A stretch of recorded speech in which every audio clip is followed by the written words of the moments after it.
je suivais un jeune qui était en train de faire l'étude biblique, mais la révélation qu'il m'a donnée m'a juste mis à terre. Enfin, je ne suis pas tombé là devant lui. Euh, je- je- mais ça m'a tout simplement touché. Ça nous fait réaliser combien la parole de Dieu est profonde.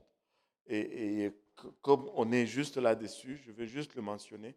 Et c'est Ésaü qui reçoit l'ordre de son père d'aller à la chasse pour euh, chercher du gibier, afin qu'il vienne et qu'il fasse une sauce pour son père. Euh, euh, euh, ah oui, la sauce, hein.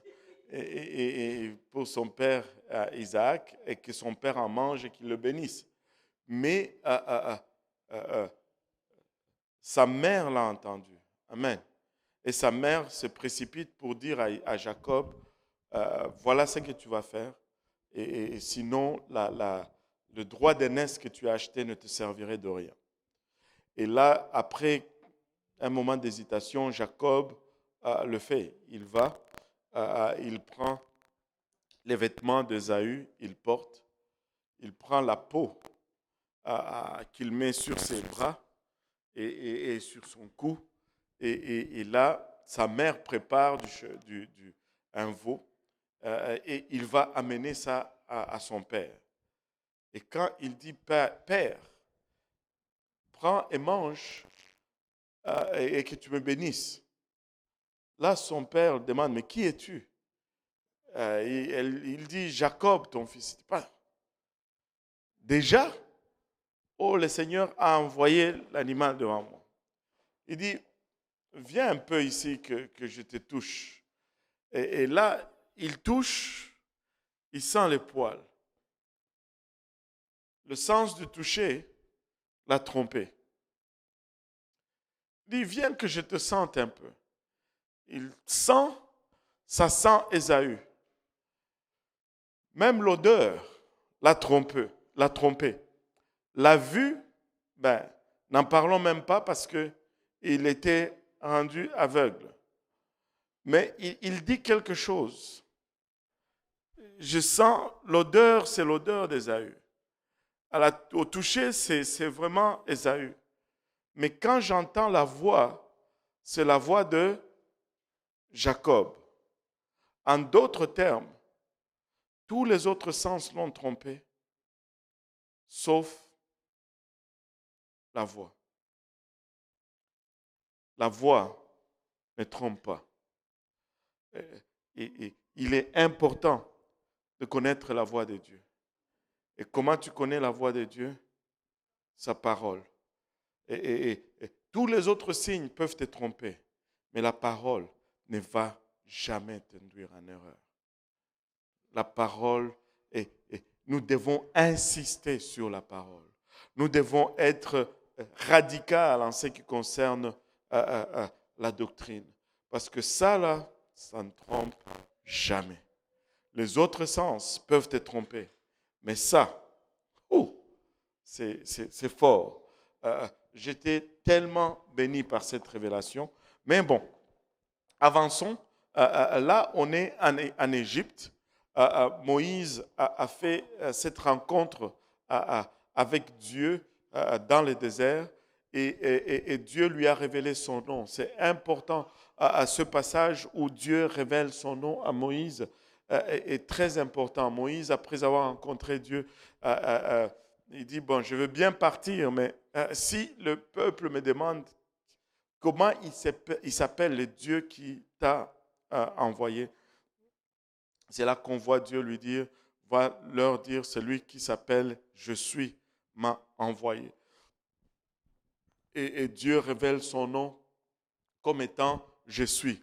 Et là, Moïse s'en va devant Pharaon. On va lire un peu. Hein. C'est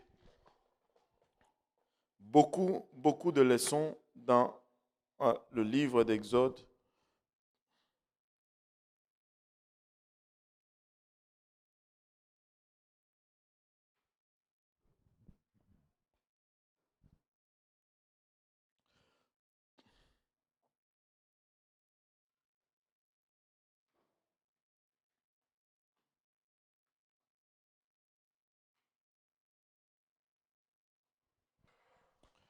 Alléluia.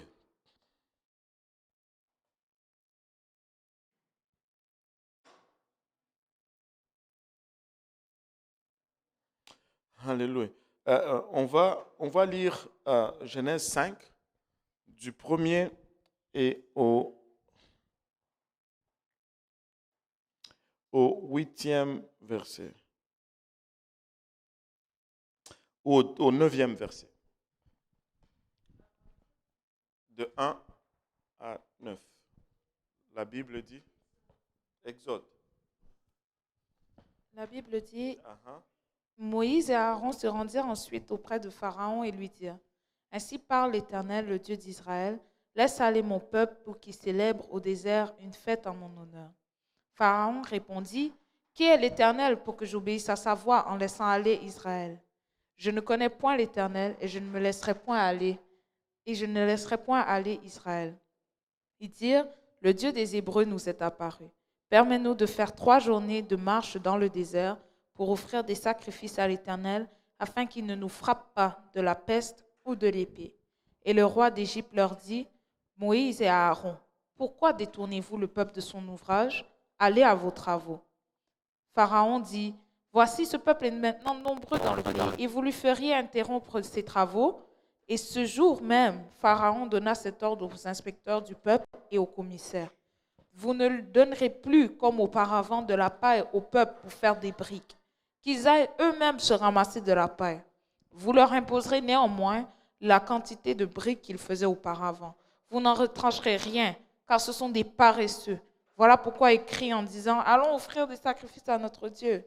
Que l'on charge de travail ces gens qui s'en occupent et ne prendront plus garde à des paroles de mensonge. Wow.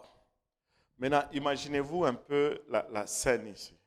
Ce peuple était accablé. Ça faisait quelques centaines, Exode 5, 1 à 9. Et ça faisait quelques centaines d'années, à peu près presque 400 ans, qu'ils étaient accablés comme ça par les travaux forcés.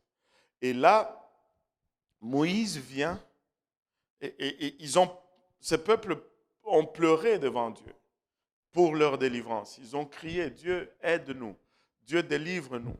Et Moïse vient envoyé par Dieu pour leur délivrance. Moïse était envoyé par Dieu, oui ou non? Oui, Dieu a envoyé Moïse. Vous l'avez vu avec Pasteur Yannick. Dieu a envoyé Moïse. Et c'était dans la volonté de Dieu que Moïse aille et qu'il demande la délivrance de ce peuple. Mais la première réaction n'était pas que Pharaon délivre le peuple. La première réaction était que les choses sont devenues pires qu'ils étaient. C'est comme si tu commences à prier pour une délivrance, mais les choses deviennent de mal en pire. Tu commences à te demander, est-ce que j'ai bien fait ou j'ai mal fait? Est-ce que c'était vraiment la volonté de Dieu? Est-ce que tu t'es déjà demandé une fois, en faisant ce que tu pensais être vraiment la volonté de Dieu, mais les choses ne s'améliorent tellement pas que tu te dis, ben, peut-être que ce n'est pas Dieu qui m'a dit de faire cela. Tu sais, et tu sais qu'est-ce qui nous arrive à penser comme ça des fois? C'est parce que des fois, on a tendance à croire que si on va servir Dieu, tout va bien aller. Alors, qui croyait que si je sers Dieu, tout va bien aller? Oh, allez demander à Paul si quand il servait Dieu, tout allait bien pour lui.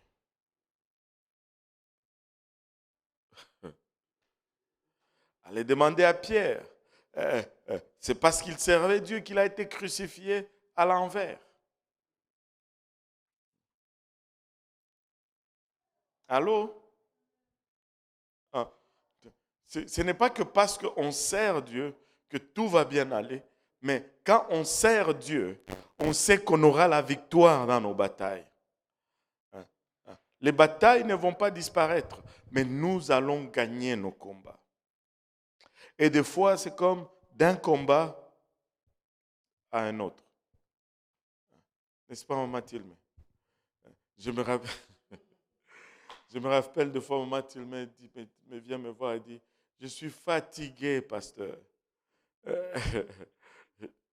J'ai dit, courage, Mathilde. Alléluia. Des fois, c'est juste ça exactement qui arrive. On pensait que maintenant, Dieu est avec nous. Maintenant, on a fait ce que Dieu nous a demandé. Ben, tout va bien aller. Mais le Pharaon dit, ah bon, vous voulez partir, vous voulez aller servir Dieu dans le désert. Vous savez quoi? C'est parce que vous n'avez pas assez de travaux. Maintenant, les pailles qu'on vous a menées, on ne va plus vous fournir cela, mais vous allez aller chercher les pailles vous-même et je ne veux pas que vous produisiez même un seul brique de moins. Je ne veux pas que vous produisiez même un seul brique de moins. Donc, au lieu de la délivrance, tout ce qu'ils ont observé, c'est juste l'augmentation de leur corvée. Et la réaction du peuple était ce que nous allions avoir normalement, n'est-ce pas? Et là,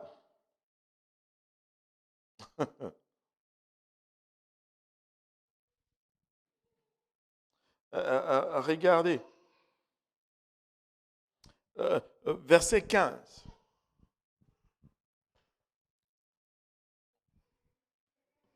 Ouais, tu peux le lire.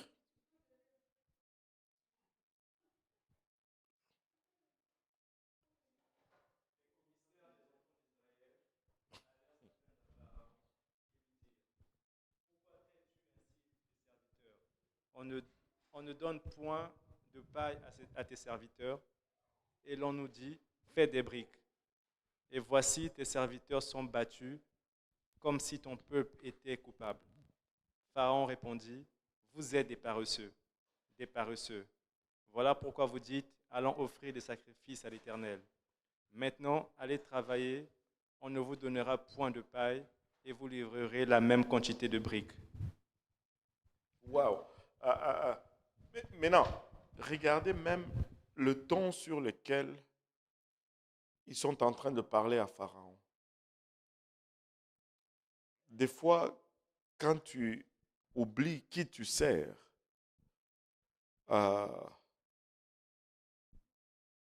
c'est difficile même de réaliser quelle attitude tu dois avoir. La Bible nous dit, les commissaires des enfants d'Israël allèrent se plaindre à Pharaon et lui dire, pourquoi traites-tu ainsi tes serviteurs? On ne donne point de paille à tes serviteurs. Et on nous dit, faites des briques. Et voici tes serviteurs sont battus, comme si ton peuple était coupable. Waouh! Ça, c'est le peuple de Dieu qui parle ainsi à Pharaon, complètement inconscient de leur identité. Et là, Pharaon leur dit, ben, regardez, vous êtes des paresseux. C'est parce que vous voulez aller dans le désert sous prétexte que vous allez adorer Dieu, mais c'est pour fuir le travail. Allez travailler et continuer. Pas un seul brique de moins. Et ils étaient traumatisés. Et regardez le verset 19.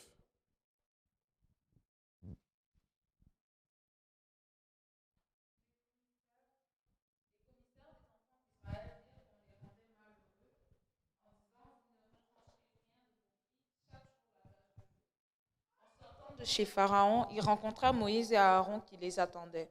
Ils leur dirent, que l'Éternel vous regarde et qu'il juge. Vous nous avez rendus odieux à Pharaon et à ses serviteurs.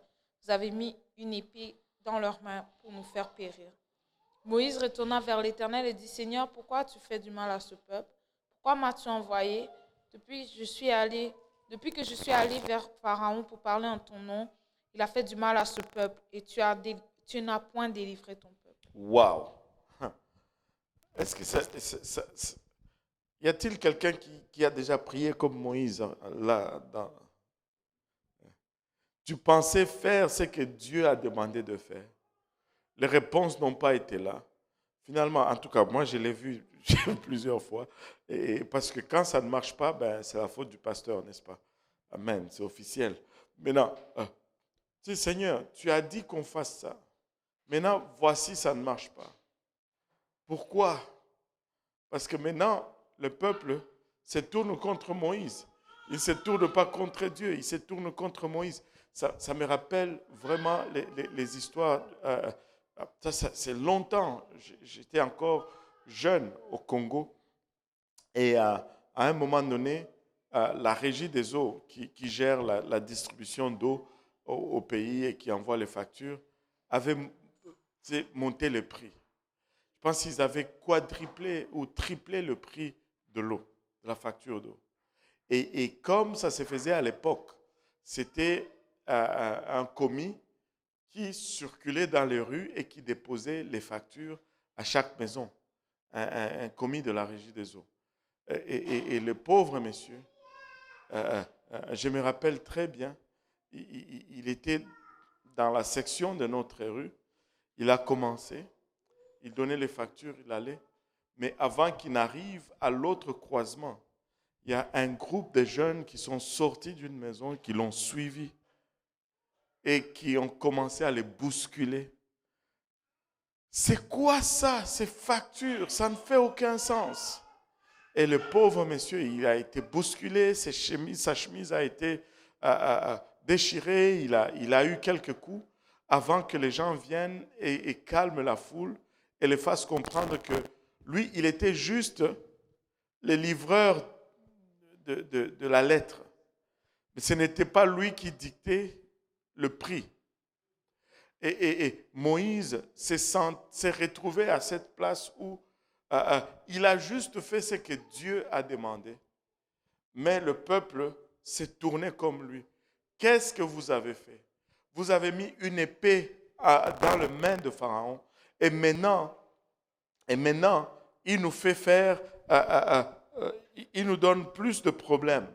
Et Moïse maintenant se tourne vers Dieu et dit, mais Seigneur, qu'est-ce que tu as fait? Pourquoi tu m'as même envoyé? Je suis allé, j'ai parlé et tu ne les as pas délivrés. Et là, à partir de ce moment, il va y avoir comme une suite de bras de fer. Et même quand j'utilise ce terme bras de fer, c'est tellement inadéquat, c'est tellement inapproprié, parce que laissez-moi vous dire, personne ne peut faire un bras de fer avec Dieu. Mais c'est un processus dans lequel Dieu est en train de parler aux Égyptiens. Et quand on ne comprend pas cette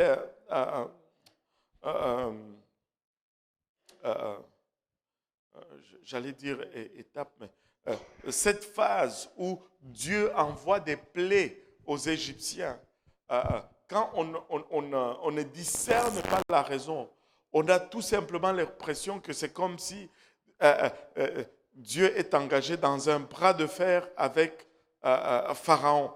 Mais ce n'est pas du tout cela. Dieu est en train de parler aux Égyptiens. Dieu est en train de montrer qui il est aux Égyptiens.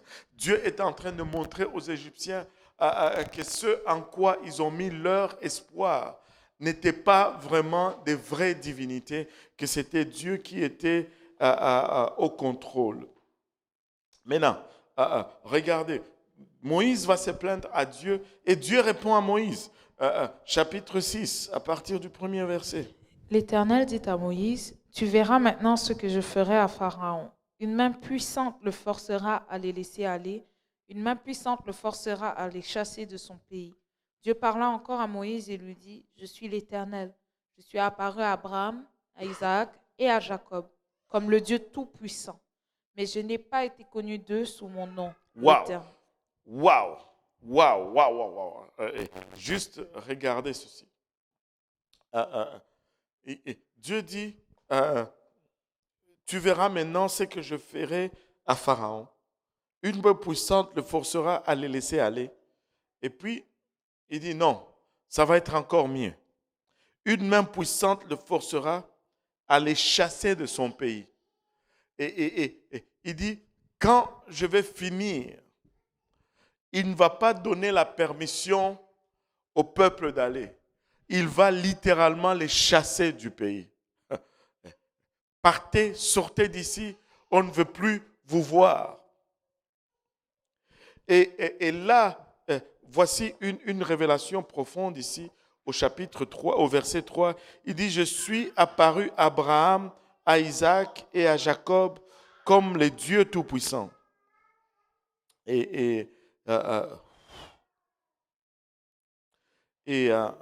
Attends, je vais juste vérifier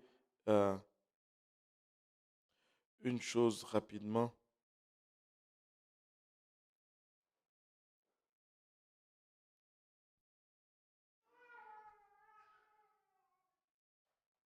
Et voilà. Il dit, je suis apparu à Abraham et à Isaac et à Jacob comme les dieux tout-puissants, ou El Shaddai. Mais je n'ai pas été connu d'eux sous mon nom, l'Éternel. Et le nom éternel ici, c'est vraiment les tétragrammes que Moïse a reçus. Va leur dire, celui qui s'appelle Je suis, m'a envoyé. Et tu sais, Dieu est en train de dire ici que la révélation de son nom donne accès à une plus haute manifestation de sa puissance. Je ne sais pas si vous voyez le lien ici. Il dit, je suis apparu à Isaac, Jacob et Abraham, mais ils ne m'ont pas connu mon nom. En d'autres termes, vous qui connaissez mon nom, vous allez connaître une révélation plus puissante de qui je suis. Waouh! Waouh! Regardez.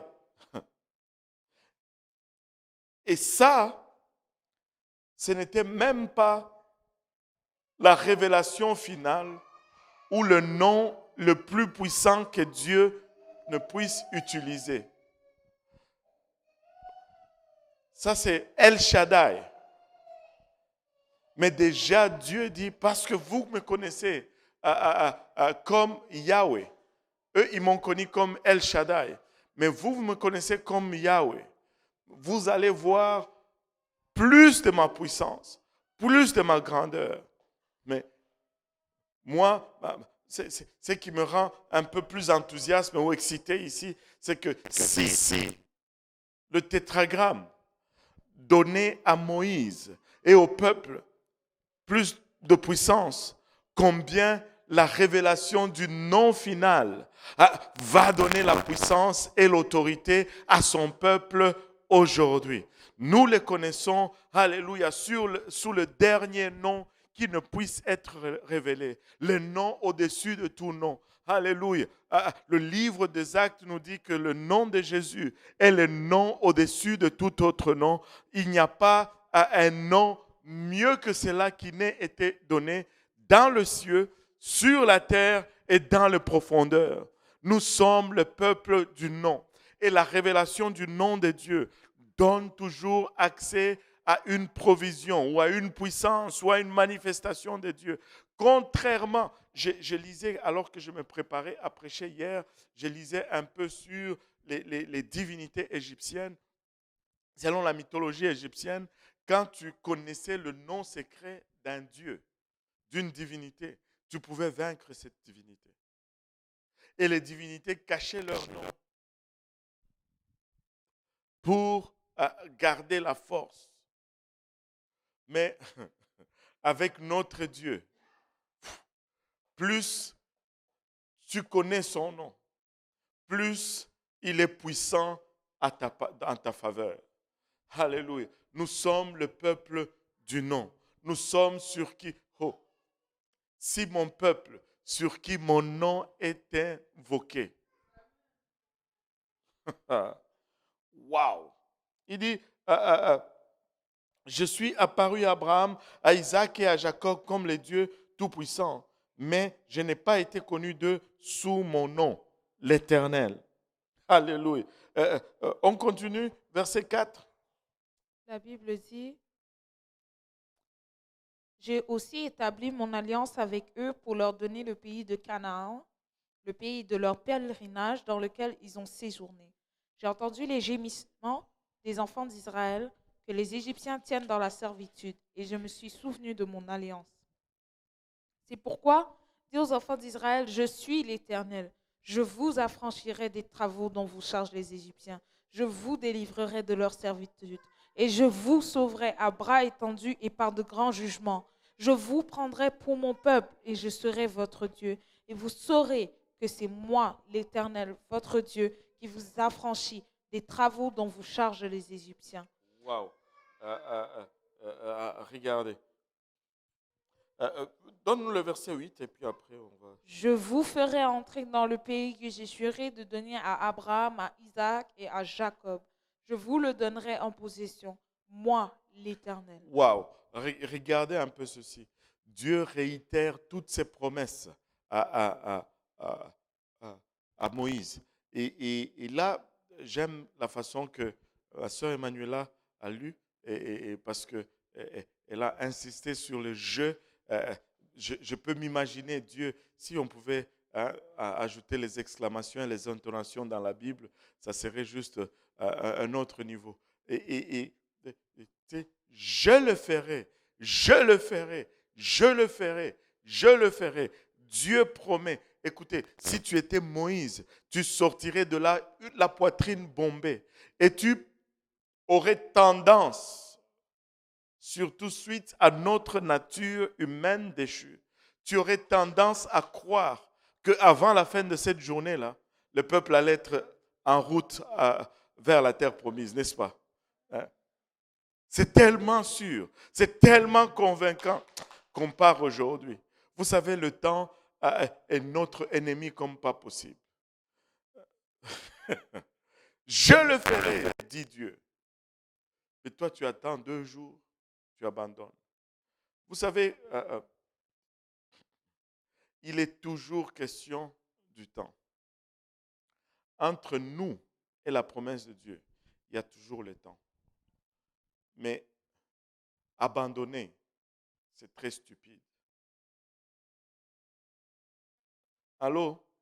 Abandonner, c'est très stupide. Laisse-moi te dire ceci. Si tu persévères, allô?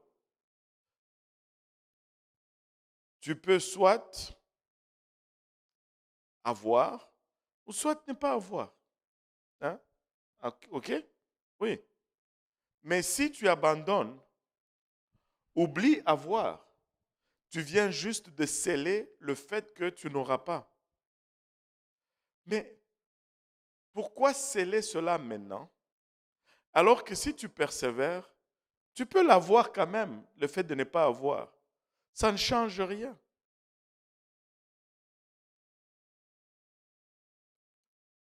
Abandonner n'est pas une option. Allô? Abandonner ne sera jamais une option. Persévère, presse, poursuit, charge. Moïse pouvait se dire, waouh, la façon que Dieu a parlé là, avec le ton que la sœur Emmanuela y a ajouté, l'affaire là est signée ce soir. Mais là, le soir arrive demain, où sont les briques? C'est dur. Et regardez, le peuple était tellement déjà amer que regardez leur attitude. Regardez le verset 9. Ainsi parla Moïse aux enfants d'Israël. Mais l'angoisse et la dure servitude les empêchèrent d'écouter Moïse. Ils étaient tellement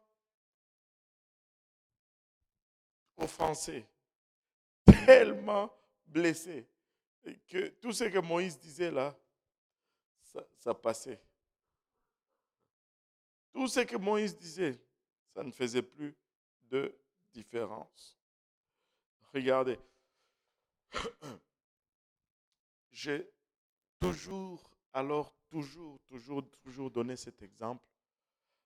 Des fois, quand Dieu nous dit quelque chose, nous sommes très pressés à sauter pour voir que cela va s'accomplir là.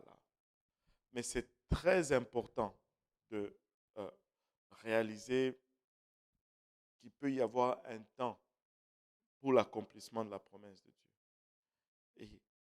Et des fois, c'est comme si on n'apprend pas de ce qui s'est déjà passé dans la parole de Dieu. Regardez, depuis les jardins d'Éden, Dieu a dit qu'il allait venir. N'est-ce pas? Ça a pris 4000 ans avant qu'il n'arrive.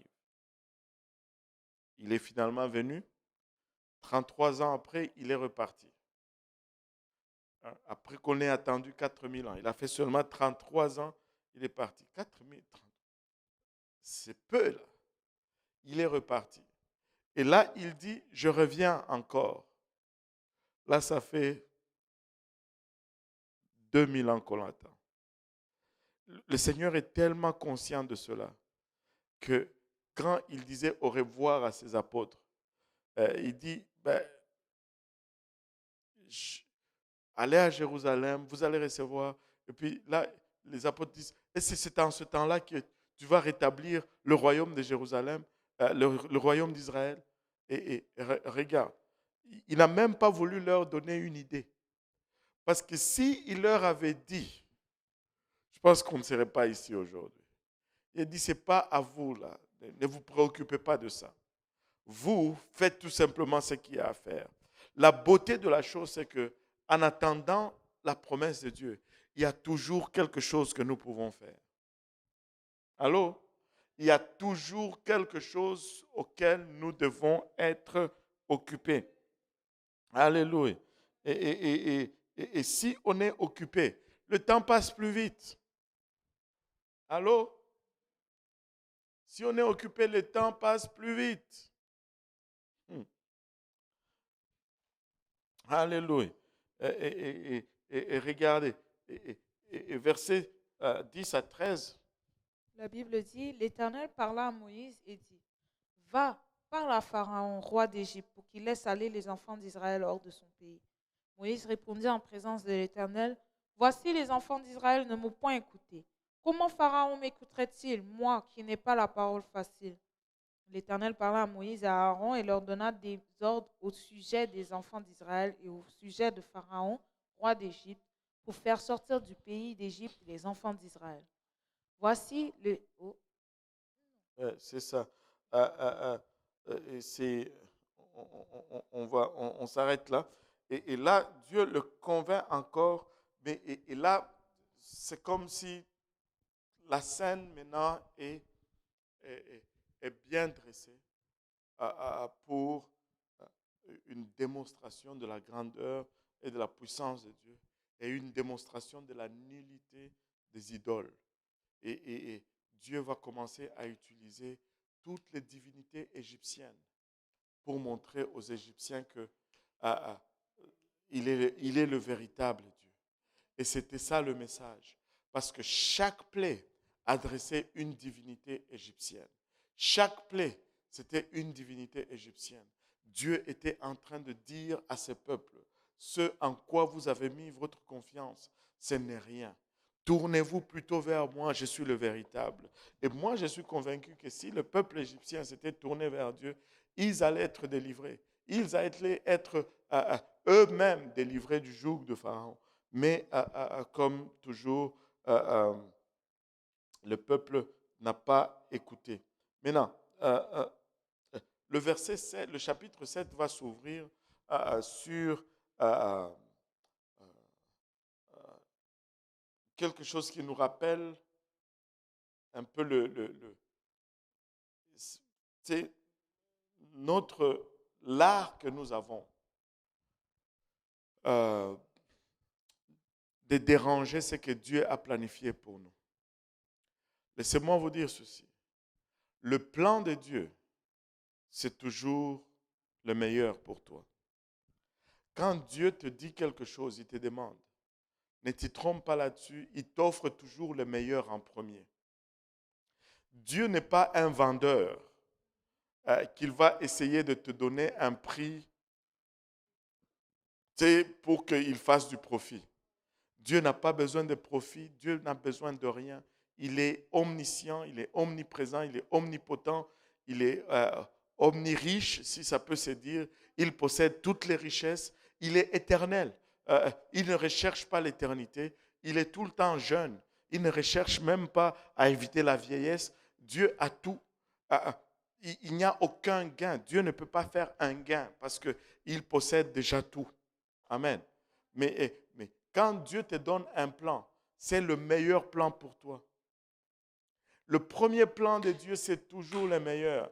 Mais quand tu commences à négocier ce plan, tu génères des choses qui vont venir entraver et qui vont être une entrave dans le plan de Dieu, un dérangement dans le plan de Dieu, des parasites dans le plan de Dieu. Et ça, je ne sais pas si on va arriver un jour à le réaliser. Mais le plan de Dieu, le premier plan de Dieu, le plan A de Dieu, c'est toujours le meilleur. Mais lorsque tu négocies avec Dieu, Dieu est un gentleman. Il ne va jamais s'efforcer sur toi. Si tu ne veux pas aller avec son plan A, on va prendre le plan B. Mais le plan B va toujours venir avec un handicap pour toi. Toujours. Toujours. Moïse, quand on lui a demandé d'aller en Égypte, il ne voulait pas. Il a tellement argumenté. Je ne sais pas si vous avez vu ça. Il a tellement argumenté. Il ne voulait tellement pas aller. Il se voyait. C'était, pour ne pas dire un peu logique. Il a grandi en Égypte. Il avait la royauté égyptienne dans sa main. Il était un prince en Égypte. Il a essayé de délivrer son peuple. Il s'est retrouvé en fuite dans le désert. Il était jeune quand il a essayé. Il avait 40 ans d'âge. Et 40 ans, c'est jeune. Hein? Ne vous y trompez pas. Hein? Ne pensez pas que parce que vous avez 20 quelques maintenant, que 40 ans, c'est vieux. 40 ans, c'est très jeune. Très, très jeune. Hein? Très, très jeune. Alléluia. Et je me rappelle, j'avais quoi 15 ans, 14, 15 ans. Je me rappelle, à 14, 15 ans, un jour, j'avais une conversation. On parlait d'un de mes oncles. Et puis, on se disait, mais il a quel âge encore, tonton Gaston? Ah, tonton Gaston, je pense qu'il avait 42 ans ou 43 ans, quelque chose comme ça. Je dis, waouh, c'est beaucoup, c'est vieux. Mais aujourd'hui,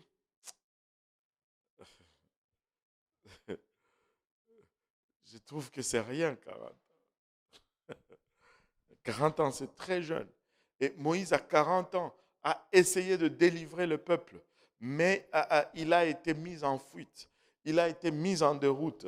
Et là, il est allé dans le désert. Il est allé dans le désert de Madian, où il a épousé une fille, Séphora. Et il a commencé à fonder une famille. Il avait maintenant 80 ans. Et Dieu vient frapper à sa porte et lui dire, va maintenant en Égypte pour délivrer. Mais attends, Seigneur. À 40 ans, lorsque j'avais toute la vigueur, tu n'étais pas là pour m'utiliser. Mais maintenant que je suis amoindri, je n'ai même plus le titre. Je ne veux pas retourner là-bas. Et même, il y a une condamnation qui m'attend là-bas.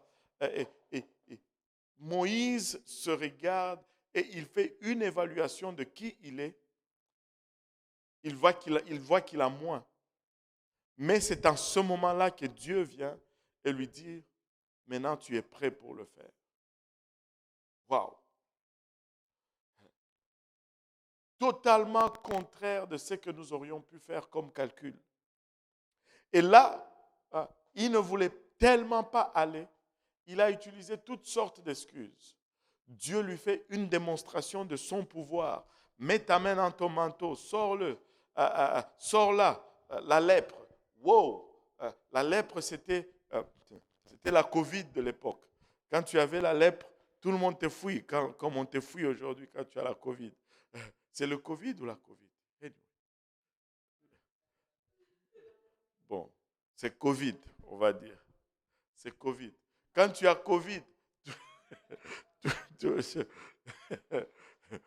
le monde te fouille. Et Moïse met sa main, il sort. la lèpre. Ah, Dieu dit, calme-toi, remets encore ta main. Il remet la main, il sort. Waouh, c'est tout beau. Et Dieu lui dit, qu'est-ce que tu as dans les mains? J'ai un bâton, jette-le à terre. Il le jette à terre et ça devient un serpent. Et là, Moïse fouille même devant le serpent. Et là, Dieu dit, n'aie pas peur, prends-le par la queue. Il prend le serpent par la queue et ça redevient le bâton. Et tout cela est arrivé dans le lieu secret.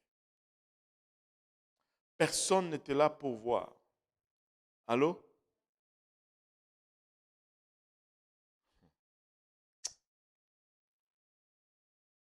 Voilà ce que le Seigneur me met à cœur là. Avant que ça n'arrive en public, il faut que ça arrive dans les lieux secrets. Allô? Allô? Aujourd'hui, les gens veulent voir le spectaculaire, mais alors que dans l'intimité, il n'y a rien. Allô? Il faut que je l'aie d'abord dans l'intimité avec lui. Il faut que ça arrive d'abord dans le lieu secret. Avec Goliath, nous voyons, tu sais, David tuait Goliath. Mais ce n'était pas sa première victime là. Quand Saül lui dit, mais qu'est-ce que tu vas faire? Peut-être que s'il n'y avait pas cet épisode, on n'allait jamais savoir qu'est-ce qui s'était passé dans la vie de David. Nulle part dans la Bible, on nous dit où il a tué le lion. Nulle part dans la Bible, on nous dit où il a tué l'ours. Mais c'est arrivé en secret. Avant que ça n'arrive en public, il faut que ça arrive d'abord dans le lieu secret. J'ai besoin d'avoir une intimité avec Dieu d'abord. Allô? Alléluia. Maintenant, là, on voit Moïse, je vais arriver à mon point. Moïse qui dit, après que Dieu lui ait montré tous ces signes, il dit, ah, Seigneur, envoie seulement quelqu'un d'autre. Et là, non, d'abord, il dit, j'ai la bouche embarrassée. En d'autres termes, je bégaye. Je ne peux même pas parler convenablement. Qu'est-ce que j'ai à faire à me tenir devant Pharaon? Et là, envoie seulement quelqu'un d'autre. Là, la colère de Dieu s'enflamme. Et Dieu dit, ben, je vais t'envoyer. Ben, je vais envoyer Aaron qui va parler avec toi et qui va parler à ta place. Aaron n'était même pas supposé être il n'était pas dans le plan initial de Dieu. Il n'était pas supposé être l'interlocuteur qu'il est devenu. Il n'était pas supposé être le porte-parole qu'il était devenu. Si Moïse avait seulement laissé accepter le plan de Dieu, Aaron n'allait pas prendre cette place de proéminence qu'il a pris. On n'allait probablement pas avoir le veau d'or. On n'allait probablement pas avoir tout ce qu'on a eu suite à cela. Mais Moïse a argumenté avec Dieu. Et Dieu lui a donné Aaron. Maintenant, regardez le chapitre 7, le premier verset. La Bible dit, l'Éternel dit à Moïse, vois, je te fais Dieu pour Pharaon, et Aaron, ton frère, sera ton prophète. Toi, Wow. Ça là, c'est pas bon.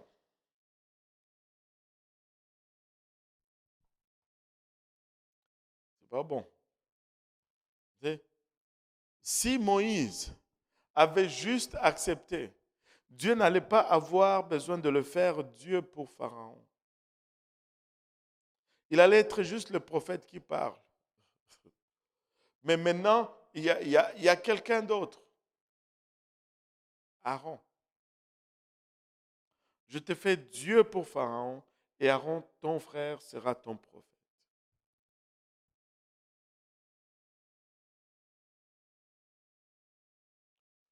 Non. Dieu doit rester Dieu.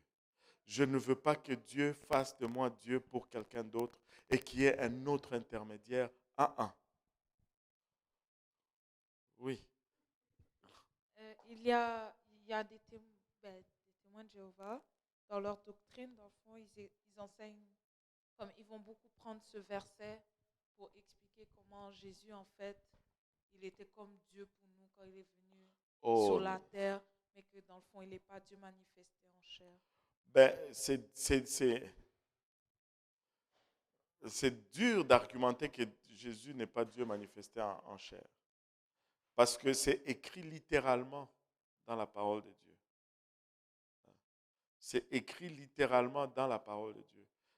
Au fait, le nom de Jésus, c'est Emmanuel, ce qui signifie, c'est même ton nom, ce qui signifie Dieu parmi nous. Pas le Fils de Dieu parmi nous, mais Dieu parmi nous. Ça ne marche même pas là.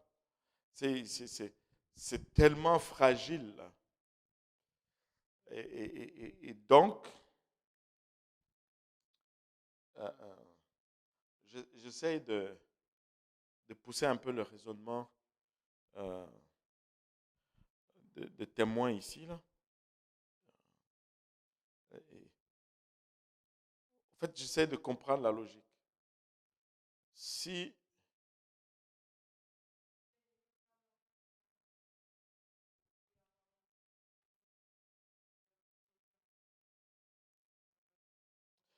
non, mais moi je veux comprendre comment ils essaient de faire passer cette écriture.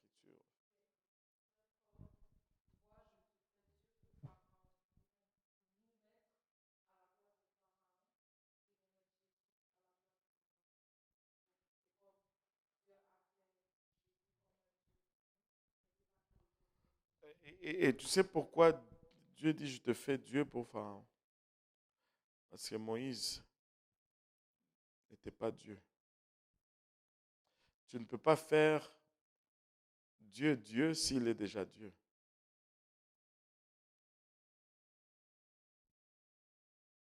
Enfin,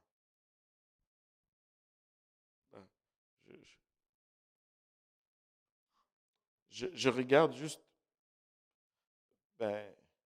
grammaticalement parlant. Par exemple, je vais te donner un exemple.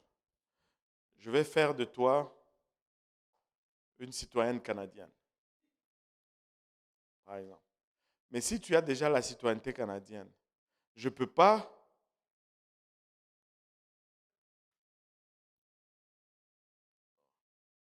Allô?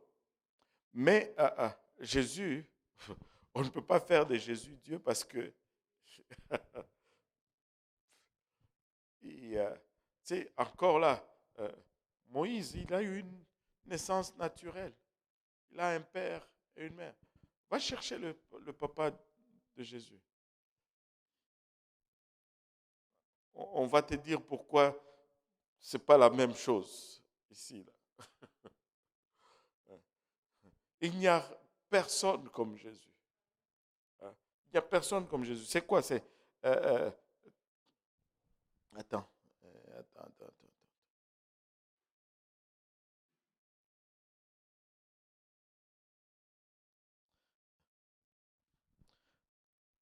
1 Timothée 3,16.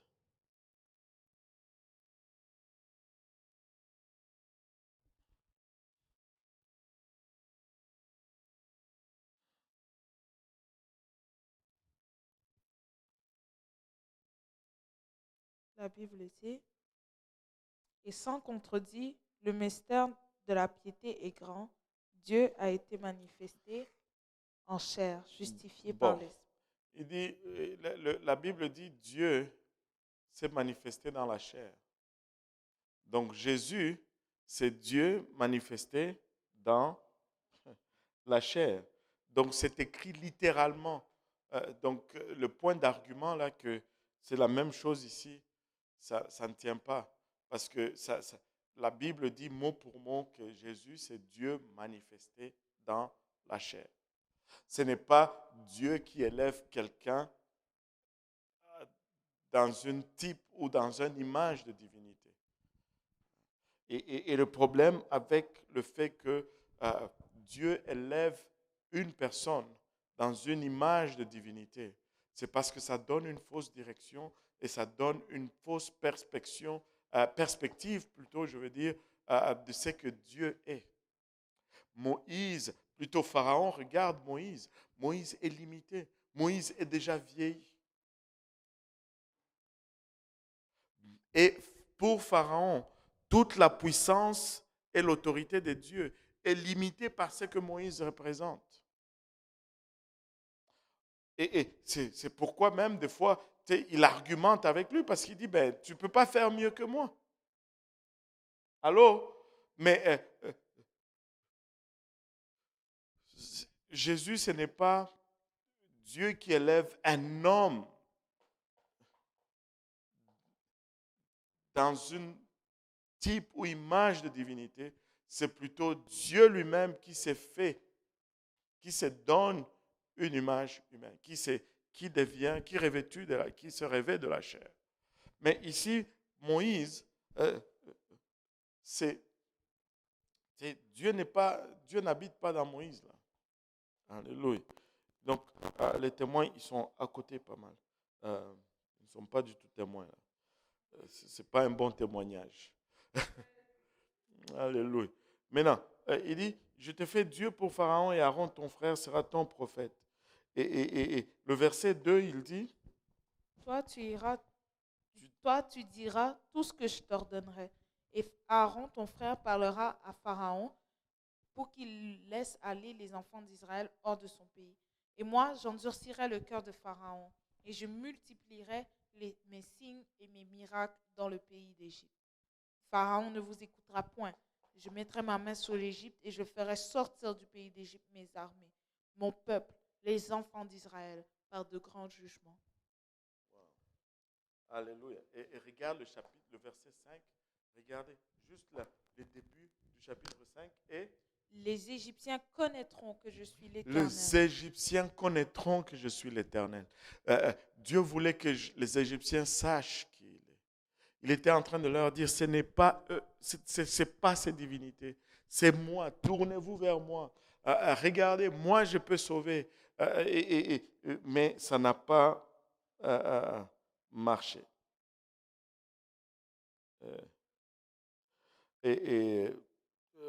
Regardez, on va regarder une des plaies. On va avoir un baptême tout à l'heure. Alléluia. Mais on va essayer de finir un peu plus tôt. Mais on regarde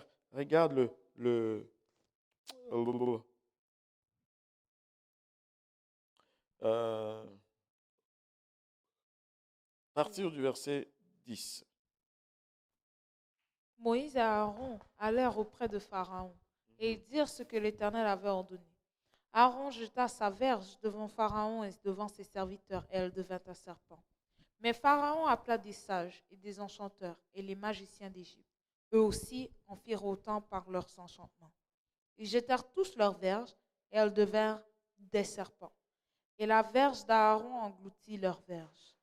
Le cœur de Pharaon s'endurcit et il n'écouta point Moïse et Aaron selon ce que l'Éternel avait dit.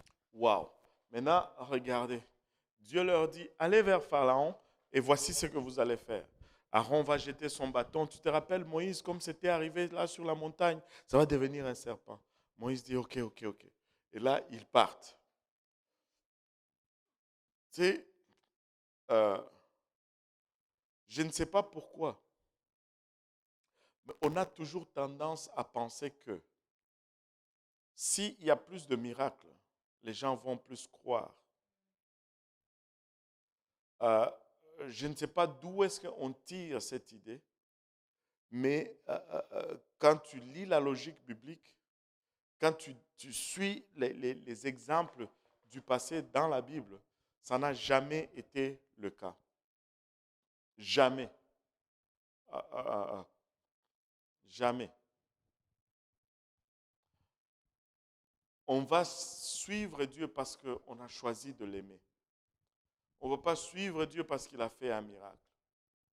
Et si on suit Dieu parce qu'il a fait un miracle, ben, on fait juste partir d'un club social et on ne va pas y arriver. Tu sais, quand les pharisiens ont demandé un miracle, qu'est-ce que le Seigneur avait répondu? cette génération perverse et demande un miracle. Et nous avons une génération perverse aujourd'hui et qui demande un miracle. Il a donné une réponse. Le seul miracle que je vais vous donner, c'est le miracle de Jonas. Et nous avons déjà un miracle. Et je ne sais pas pourquoi les gens, ils sont... Regardez, honnêtement parlant, là, ça me dépasse. Je n'arrive pas à comprendre cela. Il va y avoir quelqu'un qui va, et je ne sais pas pourquoi, c'est toujours souvent, c'est toujours une femme quelconque qui est morte quelque part et qui est ressuscitée, je ne sais pas, après 3 jours. Et là, tout le monde va aller. Elle est allée en enfer et puis elle est revenue et elle a dit que on doit porter le foulard dans l'église. J'ai dit, Maman Nangai. Donc, tu as été avec le Seigneur en enfer. Et la seule chose qui t'a parlé, c'est le foulard. Le baptême au nom de Jésus, il n'a rien dit là-dessus. La sanctification, il n'a rien dit là-dessus. Mais juste le foulard sur la tête. Moi, j'ai un peu de difficulté à croire cela. Oui. Non. Qu'est-ce que j'ai fait?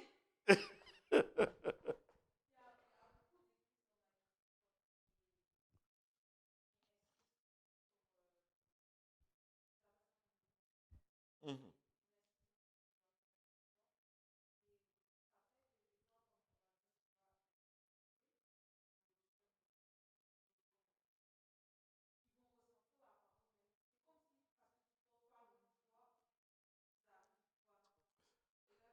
Mets le mouchoir.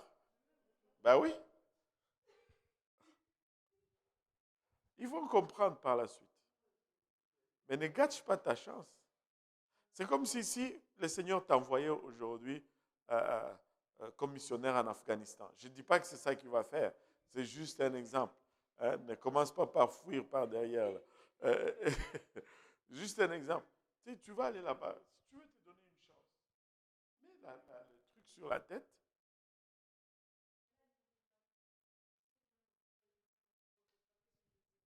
Mais là, tu n'as pas. Là, continue seulement. Là. Essaye de pédaler maintenant. Moi, honnêtement, je veux leur dire, c'est pour vous. Pour que vous puissiez recevoir. Parce que là, je pense que vous ne recevez pas à cause de ça. Mais laissez-moi vous dire, quand on va arriver sur le chapitre, vous allez comprendre que le vrai mouchoir, là, c'est les cheveux que Dieu nous a donnés sur la tête. C'est ça le vrai mouchoir. C'est le mouchoir fait par Dieu. Alléluia. Mais le point que je veux illustrer, c'est quoi? C'est que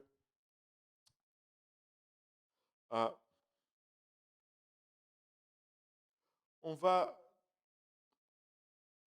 demander un signe, mais alors qu'on n'accepte pas la parole de Dieu. Mais si on n'accepte pas, on n'embrasse pas la parole de Dieu, peu importe les signes qu'on va faire, ça ne va jamais fonctionner. Parce que laissez-moi vous dire ceci. La parole de Dieu sera toujours plus puissante que n'importe quel signe que tu peux avoir. Parce que le signe, alléluia, parce que le signe va toujours être limité. Mais la parole de Dieu, c'est Dieu. Au commencement était la parole était avec Dieu et la parole était Dieu. Et la parole ne ment jamais. Le signe, l'ennemi peut le produire. Regardez, Pharaon, plutôt, Moïse jette le bâton, ça devient un serpent. Pharaon jette aussi le bâton, ça devient aussi des serpents. Qu'est-ce qu'on fait? On va à Pharaon ou on va à Moïse? Et regardez, même il y a une nuance ici.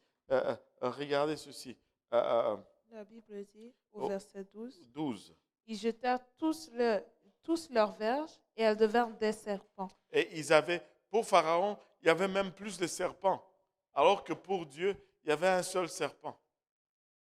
Et la verge d'Aaron engloutit leurs verges. Alléluia.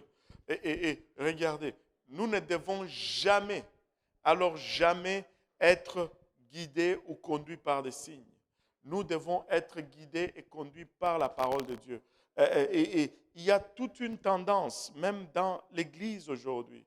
Les gens vont croire plus aux rêves qu'à la parole de Dieu. Les gens vont croire plus aux prophéties qu'à la parole de Dieu. Nous ne vivons pas d'une prophétie à une prophétie. Nous ne vivons pas d'un rêve à un rêve. Nous vivons selon la parole de Dieu. C'est la parole de Dieu qui doit garder notre vie. Tu ne dois pas t'appuyer ni te baser sur des signes, des rêves ou des prodiges pour vivre ta vie pour Dieu. Tu regardes ce que la parole de Dieu dit et tu fais ce que la parole de Dieu dit. Amen.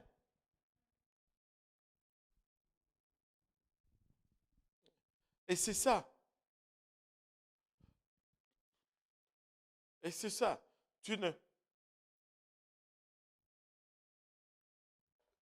Quelqu'un va rêver, va dire à quelqu'un, oh, j'ai rêvé sur toi, blablabla. Il va y avoir tellement de foi dans ce rêve-là que si on prenait la même foi, même la moitié de cette quantité de foi qu'on mettait sur la parole de Dieu, hey, les morts ressusciteraient. Dès que quelqu'un dit, j'ai rêvé, waouh! Maintenant, avant de prêcher, je vais toujours dire, j'ai rêvé. Et puis je donne le sermon. Là, les gens vont croire plus.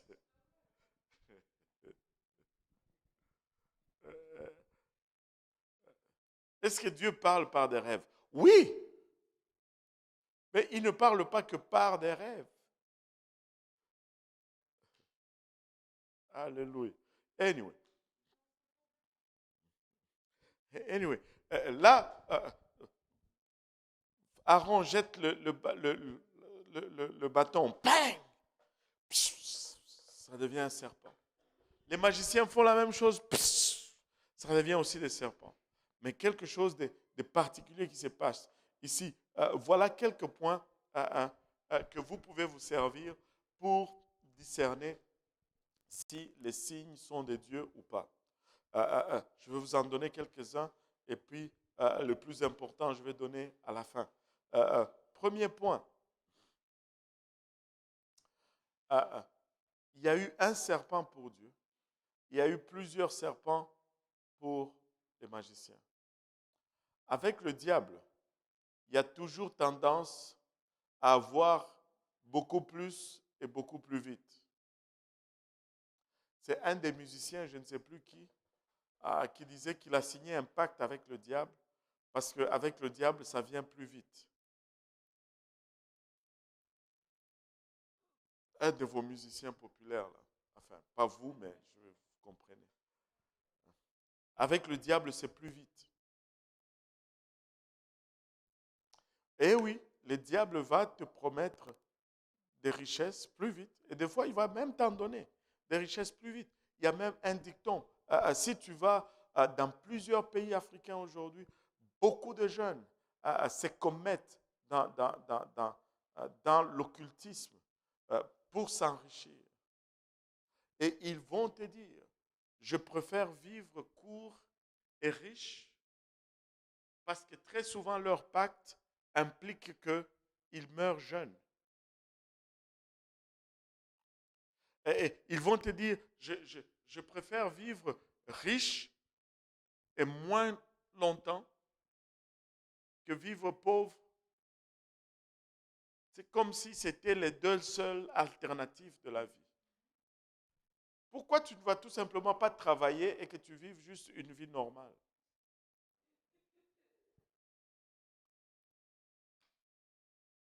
Et le diable va donner plus vite. Mais le truc, c'est que, deuxième chose aussi, le diable donne plus vite, mais il reprend aussi plus vite. Avez-vous remarqué, ces magiciens sont venus sur les lieux avec des bâtons, mais ils sont répartis les mains vides. Allô? Et le serpent de Moïse a avalé leur serpent. Quand Moïse a repris le serpent qui est devenu le bâton, les autres n'avaient plus de bâton. Le diable va te donner plus vite, plus longtemps, mais quand plus vite, beaucoup plus vite, mais quand il va le reprendre, il va prendre même de ce que tu avais avant. Ils sont répartis de là les mains vides.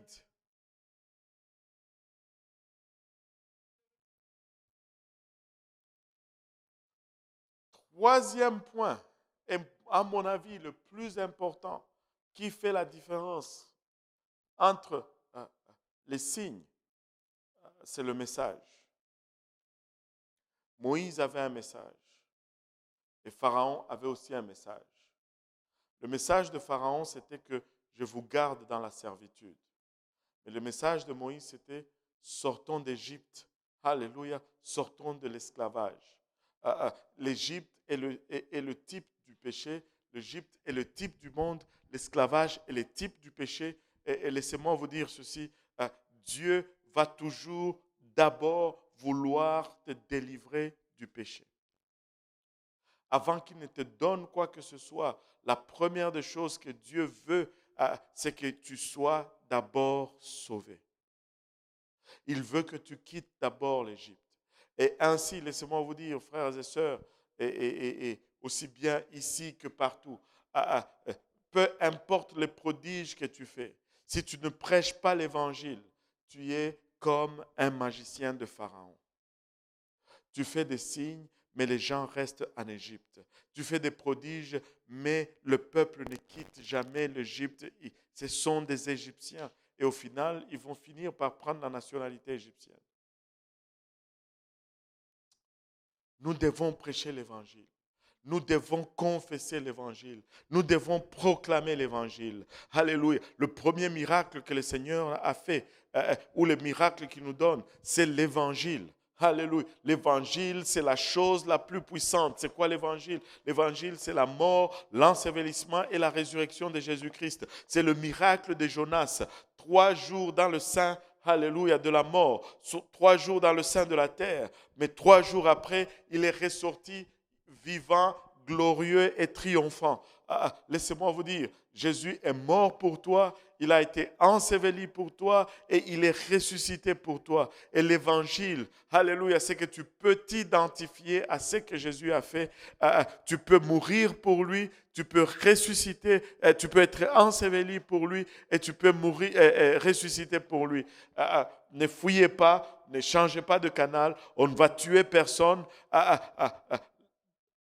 Ma repentance m'identifie à la mort de Jésus-Christ. Il est mort pour moi, je me repens pour lui.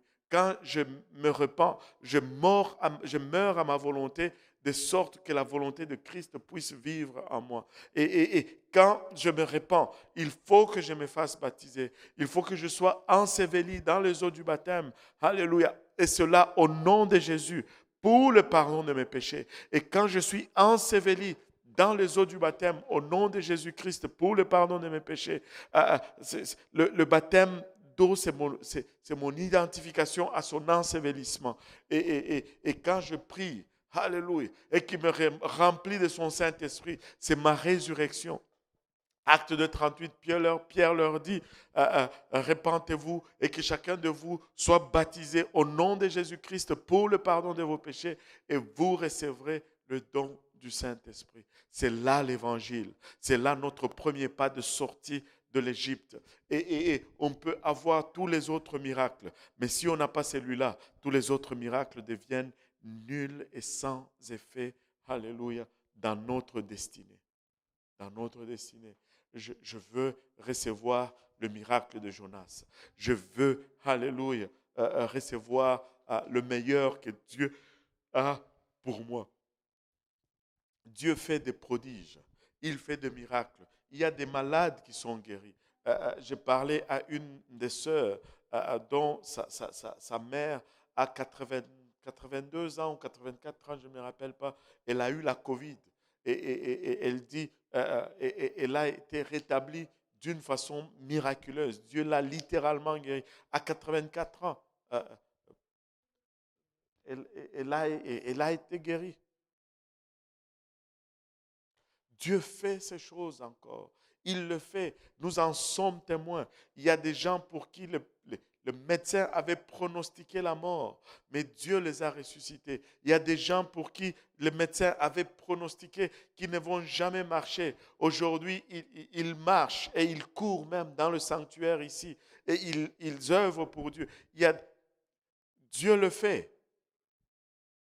Mais ce n'est pas ça qui sauve. Allô? Ce n'est pas ça qui sauve. Et nous voulons prêcher l'évangile. Amen. Alléluia. Nous allons nous arrêter là nous allons continuer les plaies par la suite. Amen.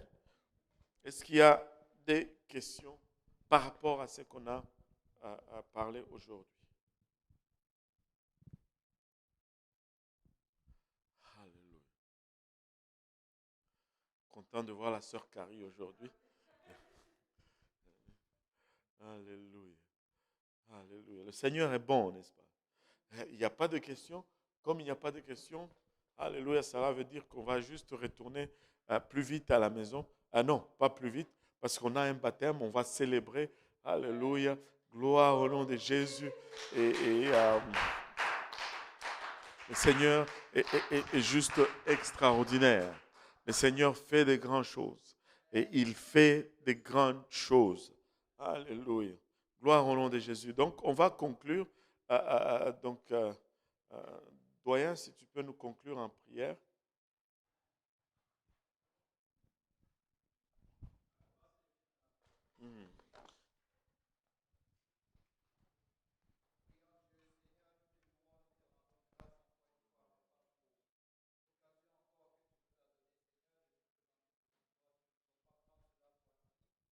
Nous voulons, Seigneur, que ces paroles trouvent une place de choix dans nos cœurs, produisent, Papa, le fruit, Papa, de la repentance et nous conduisent, Papa, dans les voies de la sanctification, Seigneur.